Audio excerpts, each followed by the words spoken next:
Hey everyone, welcome back. Today we're going to be doing a deep dive into something I think we all can relate to, hobbies. We're taking a look at this YouTube video outline called Top 10 Mistakes People Make When Starting a New Hobby. Oh, interesting. Yeah, it's going to be fun. I mean, we've all been there, right? Like you get super excited to start something new, and then, maybe it doesn't turn out quite how you imagined. It's true. That initial excitement can be a double-edged sword, Totally. get you going, but can also lead to some pretty common pitfalls. For sure. Like thinking you're going to be, like Jimi Hendrix after a month of guitar lessons. Exactly. The outline actually calls this unrealistic expectations, and it's mistake number 10 on the list. Have you noticed this a lot with people like getting into new things? Oh, absolutely. Yeah. I think it ties into this idea of instant gratification that's so prevalent today. Yeah. We see experts making things look so effortless, and it's easy to forget, the Yeah. years of dedicated practice that went into their skill, Right. all the time and effort. It's like comparing your first loaf of sourdough to, one made by a professional baker. Yeah. Speaking of comparisons, that's actually mistake number 9 on the list, buying too much equipment too soon. Oh, did you ever fall into that trap? No, I definitely have. Oh, absolutely. I think it's so tempting to think that, having all the fancy gear will somehow like translate into instant skill. Totally. It's like thinking that a top-of-the-line camera will just make you a professional photographer overnight. Right. But the reality is that mastering a hobby takes time and patience and a whole lot of practice, regardless of how shiny your tools are. Right. It's about the journey, not just the gear. And speaking of journeys, mistake number 8 is not setting aside time. Life gets busy and it's so easy for hobbies to kind of fall by the wayside. How do you suggest people like carve out that time for something they enjoy? I think it's about being intentional, you know, and prioritizing what matters to you. Maybe it's blocking out a specific time slot in your calendar or treating it like an important appointment. Or maybe it's like integrating your hobby into your daily routine, like listening to language learning podcast during your commute. Ah, that's a good idea. The key is to make it a habit, Yeah. something you look forward to Yeah. rather than a chore. Right. Right, definitely. I love that, making it part of your routine. Now, this next one, this one really hits home for me, especially in the age of social media. Mistake number 7, comparing yourself to others. It can be so easy to get caught up in what everyone else is doing and then feel like you're not, measuring up. Have you experienced this yourself? Oh, absolutely. Especially in like creative fields, you see these incredible artists online, and it's easy to fall into that trap of thinking, I'll never be that good. Right. But the truth is, everyone's journey is different. We all start at different points, have different strengths, Yeah. and we progress at different paces. Sure. So the key is to focus on your own growth and celebrate your own achievements, no matter how small they may seem. That's a good point. That actually ties in perfectly with mistake number 6, trying to be a perfectionist. Because when we're constantly comparing ourselves to others, it's easy to, get caught up in that perfectionism trap. Absolutely. Yeah. It's a recipe for frustration and burnout. When you're striving for this like unattainable standard of perfection, you're setting yourself up for disappointment. It's important to remember that mistakes are part of the learning process. For sure. They're opportunities to grow and improve. Right. So embrace the imperfections, celebrate the small wins, and enjoy the journey of exploration and discovery. So true. It's those happy accidents sometimes that lead to the best stuff. But, sometimes we get so caught up in trying to do it all ourselves that we forget to ask for help. The outline calls this one not seeking guidance or instruction, which is mistake number 5. Ah. Have you found that people are often hesitant to reach out for help? It's definitely a pride thing for some people. They think asking for help is a sign of weakness, but it's actually the opposite. It takes courage and humility to admit you don't know everything, and to seek guidance from those who are more experienced. Right. And let's be honest, everyone was a beginner at some point. Oh, yeah. I've definitely learned that the hard way a few times. So, speaking of being stuck, mistake number 4 is a sneaky one. Focusing on the outcome, not the process. It's so easy to get fixated on the end goal that we forget to enjoy the actual journey.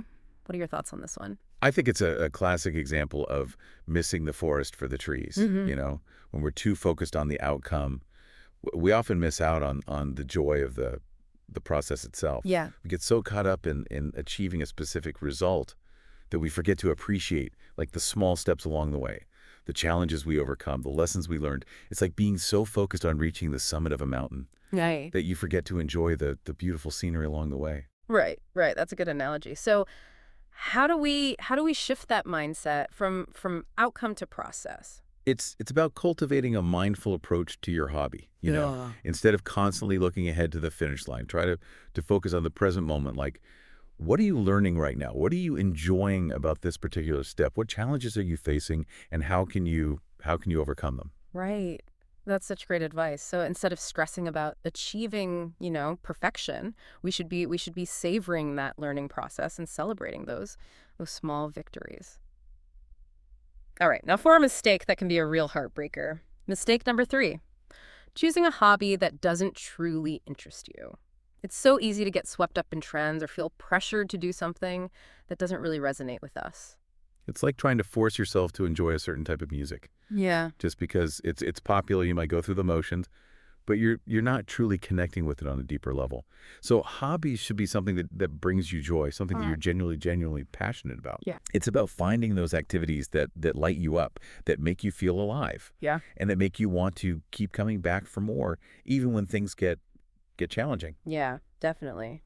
So how do we figure out what truly interests us? What advice would you give to someone who's, feeling lost or unsure of where to start?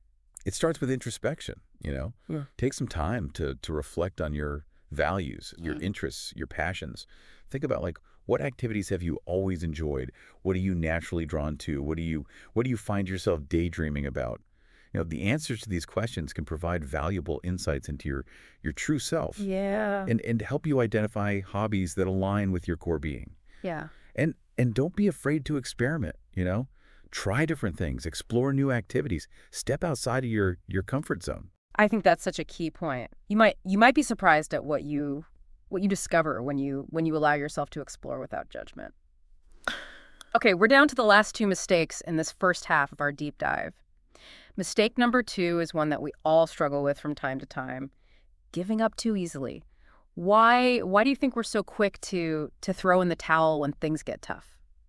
I think it goes back to that fixed mindset we talked about earlier. Mhm. When we believe our abilities are fixed and unchangeable, we're more likely to give up when we encounter obstacles. We see challenges as evidence of our limitations rather than opportunities for growth. Yeah. But the truth is, our brains are incredibly adaptable. With effort and perseverance, we can develop new skills, overcome challenges, and achieve things we never thought possible. So it's all about reframing those setbacks as learning experiences.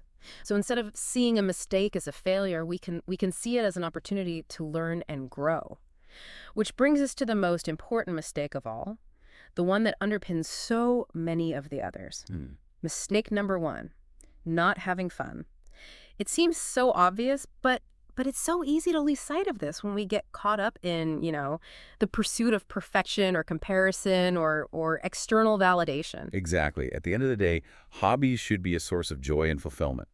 They should nourish our souls, spark our creativity, and provide an outlet for self-expression. If you're not having fun, what's the point? Right. It's a sign that something needs to change. Yeah. Maybe it's time to reassess your goals, adjust your approach, or even consider trying a different hobby altogether. Right. The key is to be honest with yourself and make sure you're pursuing activities that truly align with your values and bring you genuine happiness. It's about finding that sweet spot where passion and enjoyment, intersect. It's And when you find that, the journey itself becomes the reward, regardless of the outcome. beautifully said. All right, we've covered a lot of ground in this first part of our deep dive, exploring the top 10 mistakes people make when starting a new hobby. But don't worry, we're just getting started. Stay tuned for part 2, where we'll delve deeper into specific hobbies and provide some practical tips for overcoming these common challenges. Sounds good. So ready to dive into some specific hobbies Mm-hmm. and how we can kind of navigate those tricky pitfalls we talked about. Yeah, I'm all for it. But, before we jump in, I think it's important to acknowledge that sometimes, even when we're really passionate about something, we might hit a point where it's just not working anymore. Is it ever okay to walk away from a hobby, even if we've invested a lot of time and energy into it. Oh, absolutely. I think there's this societal pressure to stick with things, this never give up mentality that Yeah. can actually be really detrimental. Sometimes letting go is the healthiest Yeah. and the most empowering thing you can do for yourself. It's like realizing that those jeans you love in high school just don't fit anymore. You can try and squeeze into them, Yeah. but ultimately it's not doing you any favors. Exactly. Yeah. It's about recognizing when a hobby is no longer serving you, when it's become more of a burden than a source of joy. Right. And that's okay. It doesn't diminish your previous efforts or passion. It simply means you've evolved, your interests have shifted, and it's time to create space for something new. So how do we know when it's time to call it quits versus like pushing through a rough patch? Because let's be honest, even the most beloved hobbies, they have their moments of frustration. It's a great question. And it really comes down to self-awareness. Yeah. Are you consistently dreading the time you set aside for this hobby? Is it causing you more stress than enjoyment? Are you only engaging with it out of obligation or a sense of should? Hmm.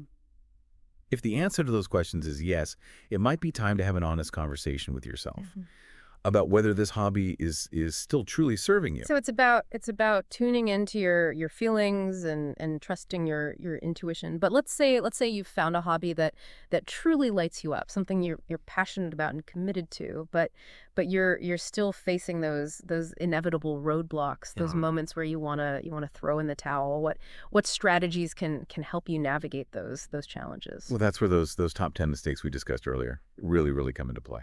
It's about setting realistic expectations, breaking down larger goals into smaller, more achievable steps, celebrating those small wins along the way, seeking guidance when needed, and most importantly, focusing on the process, Yeah. not just the outcome. And remembering to have fun. I think that's the most crucial piece of advice, because when we're enjoying the process, the challenges become less daunting and the setbacks feel less discouraging. Exactly. It's like the difference between forcing yourself to exercise Yeah. and finding an activity that you genuinely enjoy. Right. One feels like a chore, while the other is something you look forward to.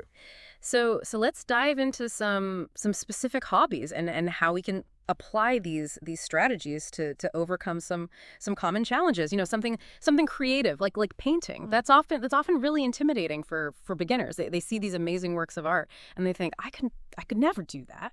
Yeah, it's so true, and that comparison trap can be really paralyzing. But remember, every artist starts somewhere. Those masterpieces you admire Mm. are the result of countless hours of practice, experimentation, and yes, mistakes. Right. The key is to shift your focus from the outcome to the process. Instead of striving for perfection, focus on enjoying the act of creating, the feeling of the brush on the canvas, the way the colors blend and flow. I love that. Shifting the focus from creating a perfect replica to simply enjoying the act of creating. And maybe that means experimenting with different techniques, playing with colors, and letting go of the need for everything to be just Exactly. It's about giving yourself permission to play, to explore, to make a mess. And who knows, maybe those happy accidents will lead to your most unique and expressive creations. Now let's switch gears to something a bit more uh, physical, like running. It's a great way to stay in shape, but it Yeah. can also be very, very challenging, especially for beginners. What advice would you give to someone who's struggling to get started or stay motivated?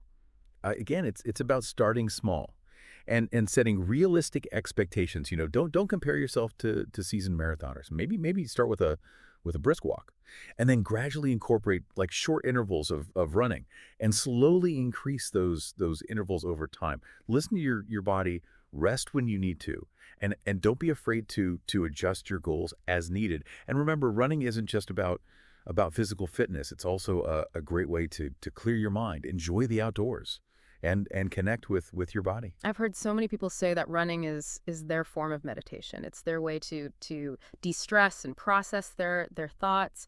And finding a running buddy or joining a running group can add a social element and really help boost motivation. Exactly.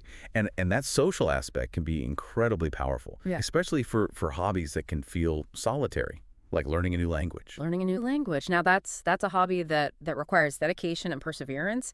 It can be so overwhelming, especially if you're starting from scratch. Where do you even begin? Start by breaking down that seemingly insurmountable task into smaller, more manageable chunks. Don't try to learn everything at once. Maybe choose a specific area to focus on, like Yeah. basic greetings and phrases, Hmm? or vocabulary related to a particular topic that interests you. There are so many great resources available now, like language learning apps, online courses, podcasts, language exchange partners. I love the idea of finding a language exchange partner. Not only do you get to practice speaking with a native speaker, but you also get to learn about their culture and share your own. It's a win-win. And those small moments of connection, those times when you can understand a conversation, or read a sign, or order a meal in your new language, those are the victories that keep you motivated and make the journey so rewarding. It's like opening up a whole new world of possibilities, expanding your horizons beyond your native language, and that sense of accomplishment can be so empowering. Absolutely. Huh. So whether you're painting, running, learning a new language, So or pursuing any other hobby, remember to find what you love, embrace the process. Don't be afraid to make mistakes. Seek guidance when needed. Celebrate your progress. And most importantly, have fun. couldn't have said it better myself. All right, we explored a variety of hobbies and how to navigate those common pitfalls. But there's one more important aspect we need to address. Stay tuned for part 3 of our deep dive. We'll talk about the power of community when it comes to hobbies. You touched on this earlier, but I think it deserves its own little spotlight. Yeah, well, absolutely. Yeah. I'd even argue that community is like the secret sauce, the element that can transform a casual interest into a lifelong passion. It's like having a built-in support system, a group of people who just get your obsession with. Whatever it may be, like collecting vintage postcards or building model trains. Exactly. It's a space to, geek out without judgment. Share your latest discoveries, troubleshoot those frustrating moments, and celebrate each other's successes. It's that sense of belonging, that shared passion that can really fuel your motivation Yeah. and help you stick with it, even when things get tough. And it doesn't have to be, a formal club or organization or anything like that. It could be, a casual online forum or a local meetup group, or even just a couple of friends who share your interests. Right. The key is finding a community that feels supportive and encouraging. Hmm. Where you can be yourself Hmm. and share your enthusiasm without feeling, self-conscious.